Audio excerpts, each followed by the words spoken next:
Então, vamos continuar aqui. Olha só, a gente tinha falado daquela figura, daquele ícone, agora o texto fala assim: toda redenção flui na alma batizada para apagar a mancha do pecado original e mais. Se o batizado for um adulto ou criança em idade da razão, todos os pecados leves ou graves também são apagados. O efeito do batismo não é só a purificação da alma, olha isso, é ainda a divinização de todo ser humano. Portanto, o homem novo é fruto do batismo. Mas, para nós que perdemos as vestes batismais na sua pureza com o pecado atual, agora precisamos lutar para reconquistar e formar esse homem novo, necessário para a vida de santidade. Então, por que eu estou falando do batismo? A resposta está aqui, né, nesse parágrafo. Porque a gente está falando de como que a gente vai ser um homem novo, ou seja, como a gente vai deixar a vida de pecado, para a gente poder, né, ser santo. Então, esse homem novo, ele já foi, nós já recebemos ele no batismo, né? A gente tem que agora fazer com que ele vença esse homem velho que se instalou na gente, né? Aí que vem todo o combate que a gente tem que fazer, tá? E aí a gente, aí mais tarde, depois dessa aula e depois da aula sobre a Eucaristia, que é muito importante também, a gente vai entender como a gente vai fazer esse combate, quais são as coisas que a gente tem que fazer. Mas agora a gente já sabe que esse homem novo, ele já existe na gente, já recebi esse homem novo, porque veja só, o batismo não é só a purificação da alma, ela é a divinização de todo ser humano. Eu já entrei no corpo místico de Cristo, só que eu tô, né? Agora eu tenho que combater o bom combate. Isso é incrível, gente. Eu não sei, assim, a gente não vê essas coisas, mas vocês podem imaginar quando a gente chegar no céu e a gente entender tudo isso e olhar para isso tudo, ver todas essas coisas, porque a gente vai entender tudo, vai ver tudo, vai, é uma coisa louca isso, né? A Carol não tá, né, gente? Agora eu fiquei preocupada. Bom, então olha o que São João fala. Mas a todos quanto o receberam, ou seja, o batismo, deu-lhes o poder de serem feitos filhos de Deus, aos que creem no seu nome, os quais não nasceram do sangue, nem da vontade da carne, nem da vontade do homem, mas de Deus. Gente, assim, é incrível isso que a Sagrada Escritura fala, porque ela usa a palavra deu-lhes o poder de serem filhos de Deus. É um poder que a gente recebe, de filhos adotivos, sabe? Jesus, a gente já está ligado nele, não tem mais como se desligar dele. Tanto é que uma alma batizada no inferno, ela é uma alma batizada, ela nunca mais perde, né? Esse sinal que ela recebe é indelével, nunca mais sai dela. Então, eu já estou unida a Jesus, né? Imagina o que é uma alma batizada no inferno. O inferno dela deve ser muito pior do que o inferno de um pagão, né? Porque ela já foi batizada, né? Ela já está ligada a Jesus. É... Então, portanto, quando somos batizados, recebemos o poder de sermos filhos de Deus por adoção. São Paulo complementa em Romanos sobre o batismo. Olha que lindo isso. Gente, é que eu sou muito apaixonada pela igreja e por tudo, como vocês podem perceber. Fomos, pois, sepultados com ele na sua morte pelo batismo. Olha só, fomos sepultados, ou seja, morremos com ele na morte dele pelo batismo. Ou seja, né, ele começa a vida pública dele recebendo o batismo para nos assinalar que, ó, eu tô sendo batizado e vocês vão receber isso que eu também estou recebendo aqui, só para mostrar para vocês, né, que vocês vão morrer comigo. Olha isso.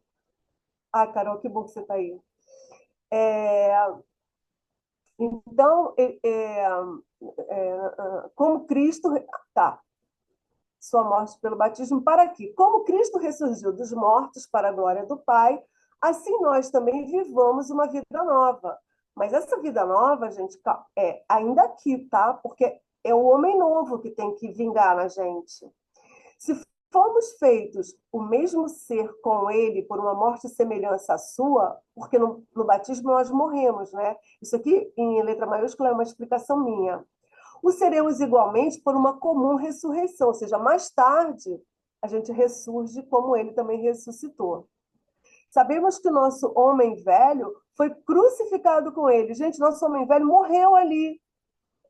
Ou não, né? Porque está aqui assim querendo com toda a força acabar comigo, homem velho.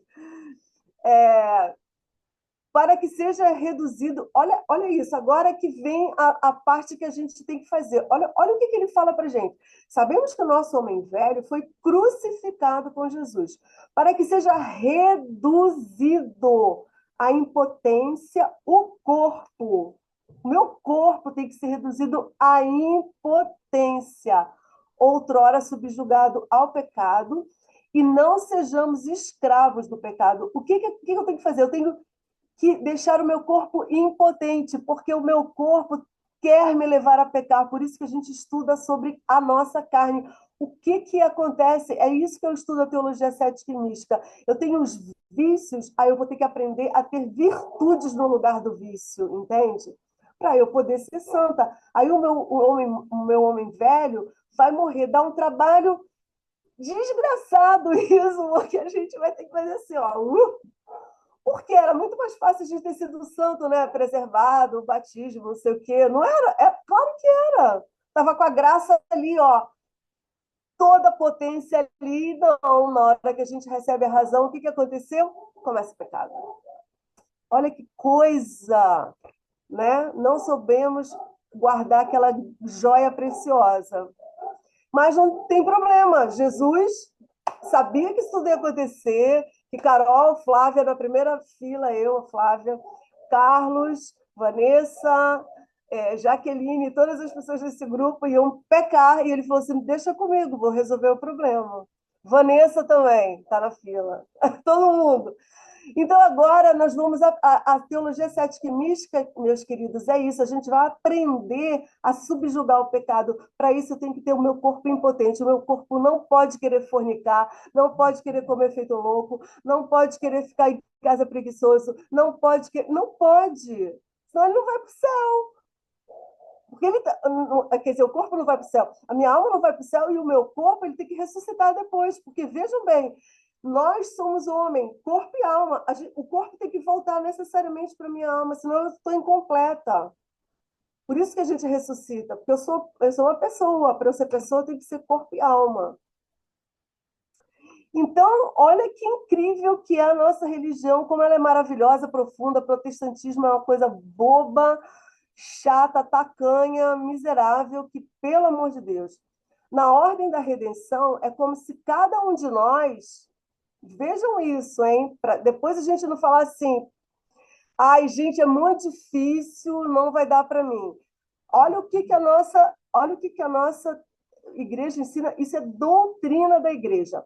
Na ordem da redenção, é como se cada um de nós fosse o Verbo encarnado, oferecendo à justiça do Pai satisfações e méritos de valor infinito. Assim, cada cristão é identificado com Cristo. E, aliás, é por isso que o Pai olha para mim, vê Cristo em mim e me reconhece como filha dele. O batizado é uma nova criatura em Cristo, cuja vida é inseparável da vida de Cristo. Ou seja, quando eu estou pecando junto com Cristo. Ele está no meu pecado, eu estou acabando com ele, né? Porque ele é santo, santo, santo, santo, puro, puro, puro, puro, puro, e eu ali, né, botando ele no meio do esgoto. Não precisa nem comungar em pecado. O fato de eu pecar, porque se a minha união com ele é tão estreita como a igreja está me ensinando agora, cada pecado que eu cometo, eu estou acabando com ele, estou crucificando ele de novo. Então, o batizado e Cristo fazem tão somente um. Daí a incomparável superioridade da graça cristã à graça ordinária, pois ela nos faz comungar da graça do Verbo encarnado. Ou seja, a graça que a gente recebe no batismo, ela é infinitamente maior do que um pagão. Não somos somente filhos de Adão divinizados, mas membros vivos do Filho de Deus. O Verbo de Deus ultrapassa em excelência o primeiro Adão, tanto quanto a nova Eva, por sua divina maternidade, à primeira Eva. Ou seja, Nossa Senhora é infinitamente superior a Eva e Jesus é infinitamente superior a Adão. E por isso que Deus falou assim: não tem problema, vocês vão pecar e eu vou fazer uma coisa muito mais maravilhosa do que vocês podem imaginar. Olha só, a nossa vocação batismal é uma vocação para a vida eterna.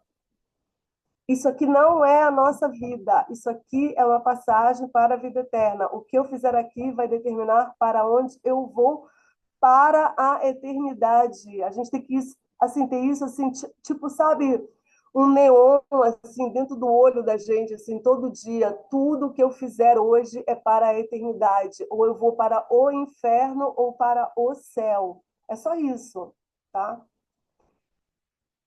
A vida do batizado é uma vida espiritual imperfeita e sempre em progresso. Por isso que a gente precisa progredir e ser ensinado como é esse progresso. Por isso a gente tem que estudar teologia cética e mística, entender como é que funciona. Ao invés de um vício, eu tenho uma virtude. Para eu corresponder à graça. Senão a graça vem e nada acontece. Aí eu fico aqui achando assim, não, eu vou rezar agora para o Espírito Santo, vinde Espírito Santo, não sei o quê. Aí eu não faço nada. E olha só, isso é uma heresia chamada quietismo. Isso é muito comum dentro da igreja. A pessoa acha que ela não precisa fazer nada, ela precisa fazer tudo, ela precisa lutar feito um leão para a graça vingar nela. Então não vinga. Então, a graça, ela tende para a glória. A fé para a visão de Deus face a face, a esperança para a posse de Deus e a caridade, a maior de todas, a única que fica, tende para a perfeita e eterna intimidade com Deus. A graça é, portanto, o germe da glória. Então, gente, a gente só vai ter estar completo e definitivo quando a gente morre e vê Deus face a face. Se Deus quiser, vai acontecer isso com todos nós.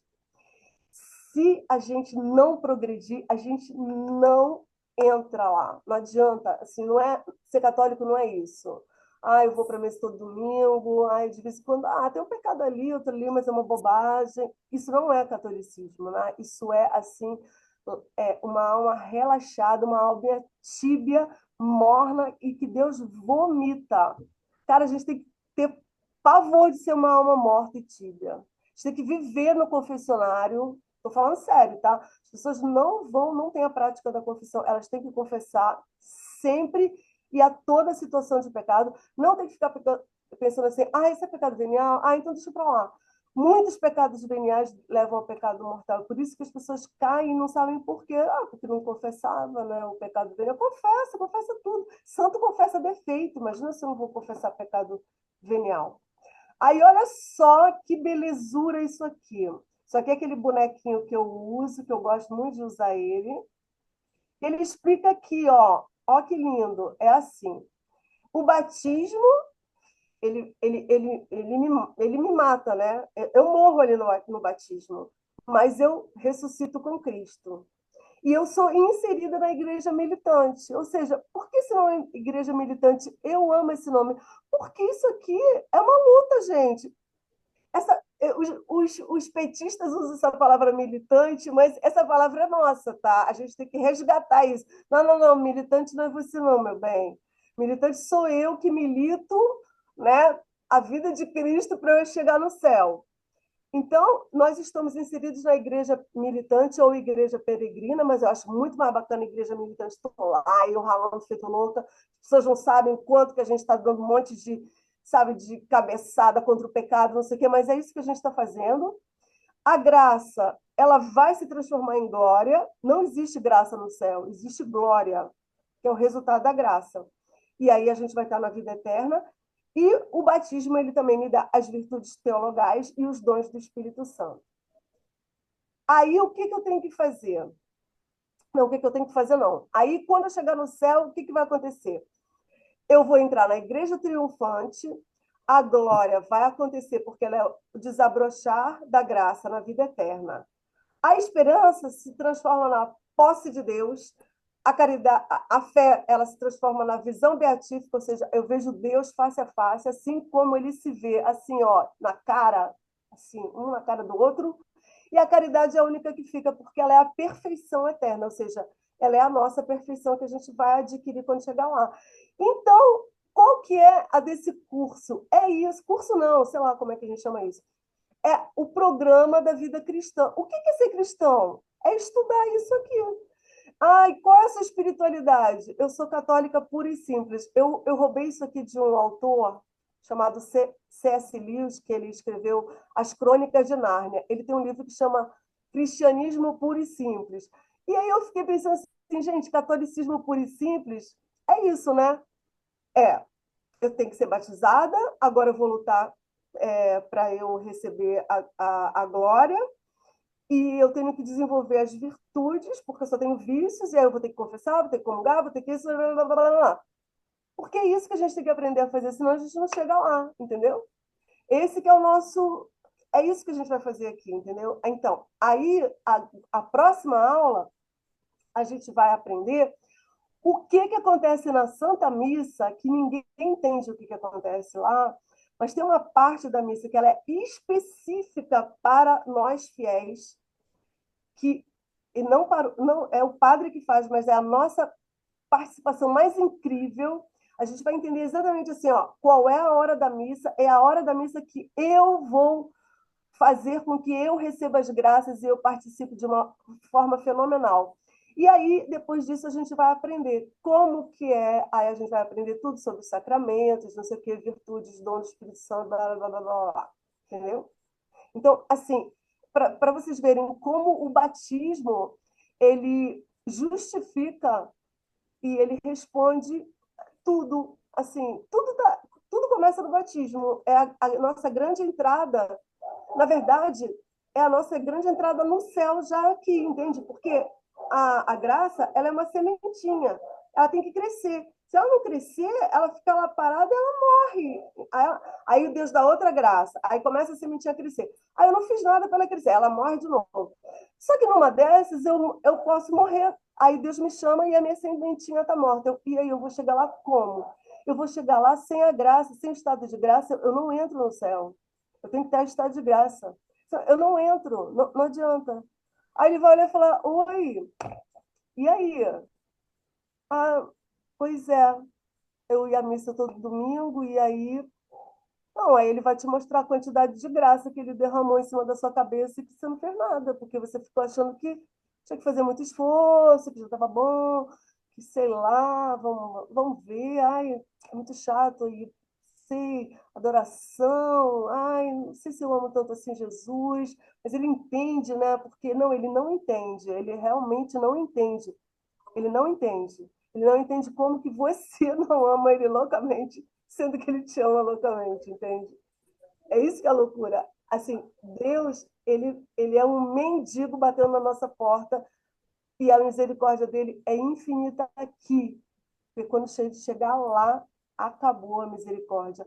E quando a gente estudar o que é a morte, vocês vão ficar de cabelo em pé, porque vocês vão entender por que não há como voltar atrás. Eu posso dar um spoiler, só para vocês ficarem de cabelo em pé desde já, se vocês quiserem. Eu dou um spoiler aqui.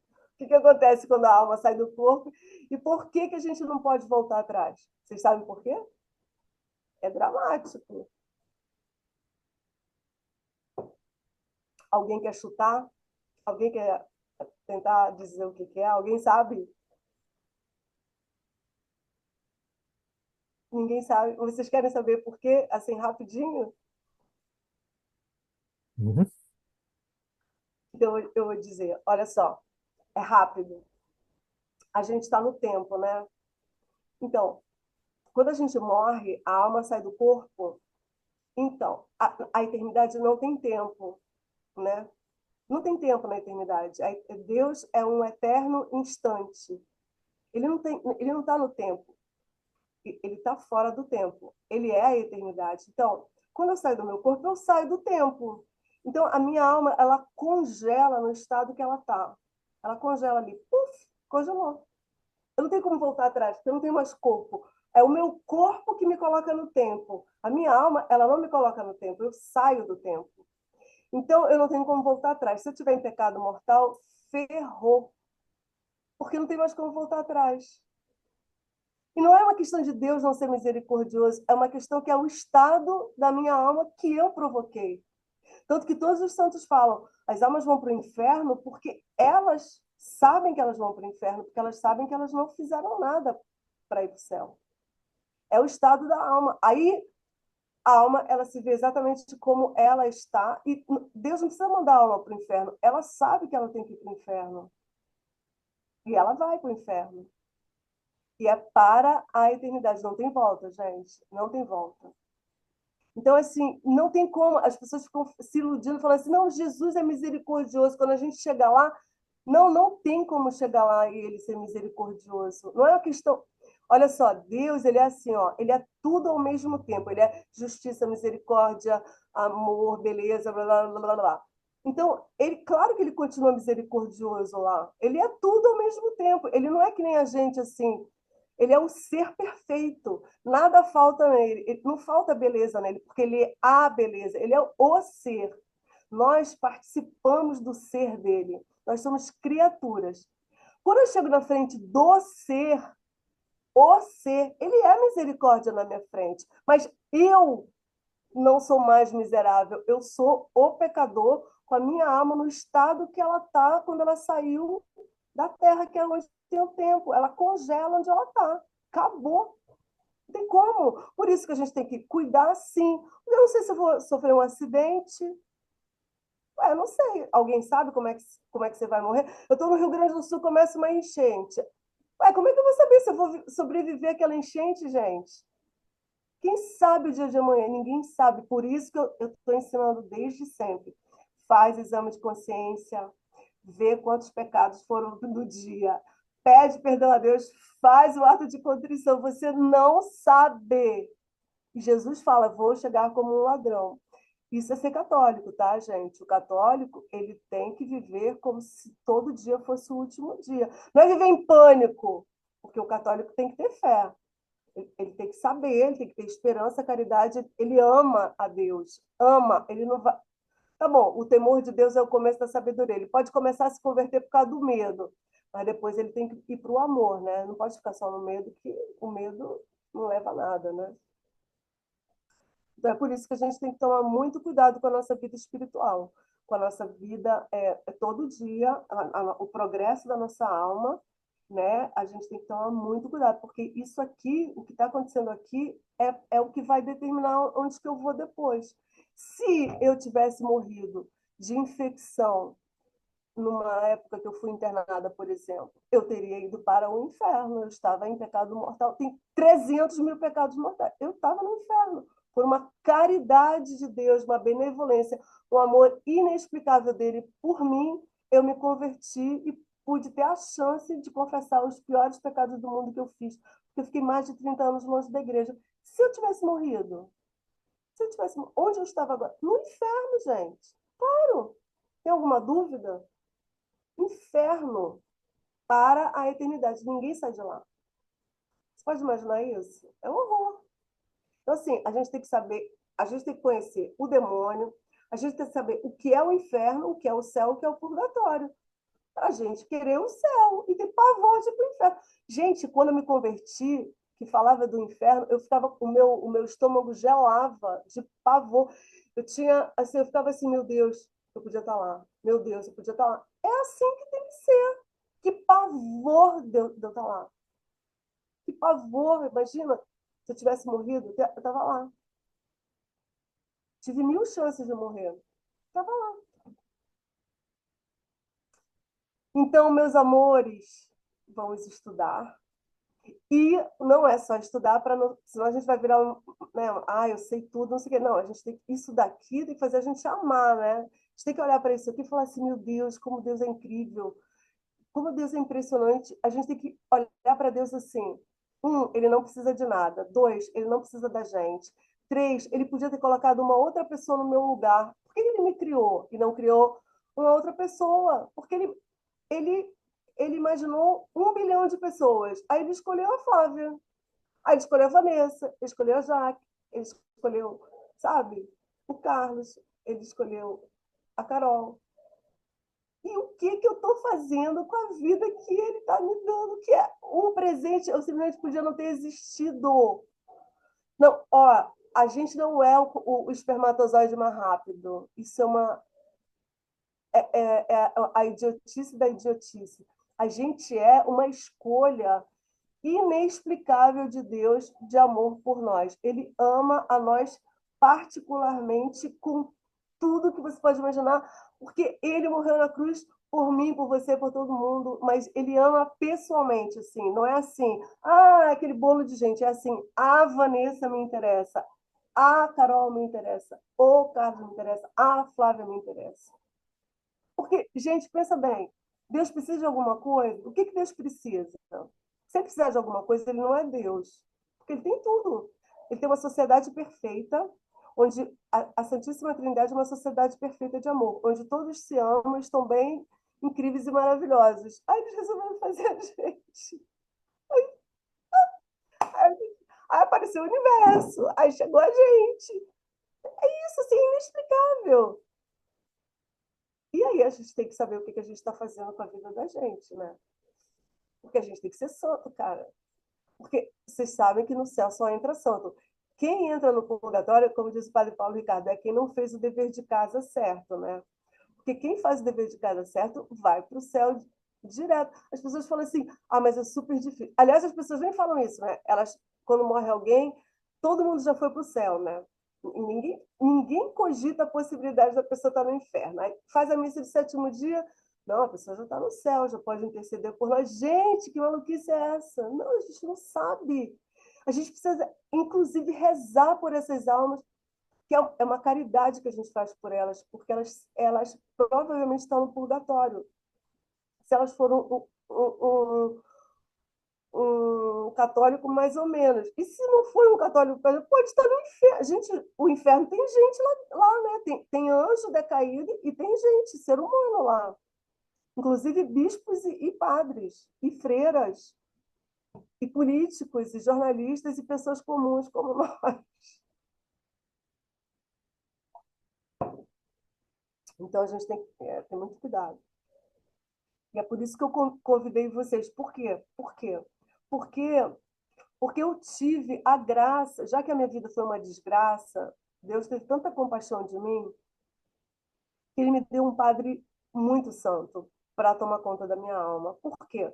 Porque se eu não tivesse um padre muito santo, eu provavelmente poderia voltar à vida de pecado. Eu não sabia nada disso. Quem me ensinou? Né? Quem me instruiu?